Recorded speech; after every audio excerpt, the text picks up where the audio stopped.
Hello friends, সবাই কেমন আছো? আশা করি সবাই খুব ভালো আছো। তো আমিও ভালো আছি। তো এটা দেখে কি বুঝতে পারছো এটা কি? তো এটা হচ্ছে বড় বড় সয়াবিন। এই সয়াবিনটা পুরীতে পাওয়া যায়। তো আজকে তোমাদের সঙ্গে একটা এই রেসিপিটা শেয়ার করতে চলে এলাম। আমি যখন পুরীতে গেছিলাম, পুরী থেকে এই সয়াবিনটা নিয়ে এসেছি। আমাদের এখানে পাওয়া যায় কি না আমি জানি না খুব একটা, বাট এটা পুরীতে পাওয়া যায়, তাই পুরী থেকে নিয়ে এসেছি। তাই ভাবলাম চলো রেসিপিটা তোমাদের সঙ্গে একটু শেয়ার করি। যেরকমভাবে এমনি নর্মাল সয়াবিন রান্না করি সেটাই আমি সেইভাবেই করছি। তো পুরীতে যখন গিয়ে এটা দোকানে গিয়ে বললাম না মোয়া, তখন অলরেডি দোকানদার একটুখানি হেসে ফেললো। তো যাই হোক জানি না।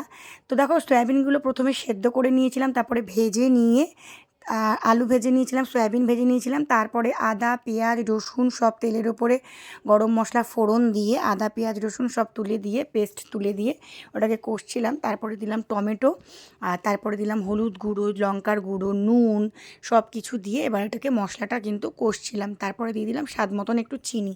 একটু চিনি একটু দিলে কিন্তু খুবই ভালো হয়, একটু টেস্টটা অন্যরকম হয়। তো যাই হোক দেখো প্রায় কষা আমার হয়েই এসেছে। তো চলো আজকের জন্য এই পর্যন্তই। ভিডিওটা কেমন লাগলো অবশ্যই কিন্তু কমেন্টে জানিও। আর যদি তোমরা কেউ এই সয়াবিন খেয়ে থাকো অবশ্যই কমেন্টে জানাবে। সবাইকে টাটা, সবাই ভালো থেকো।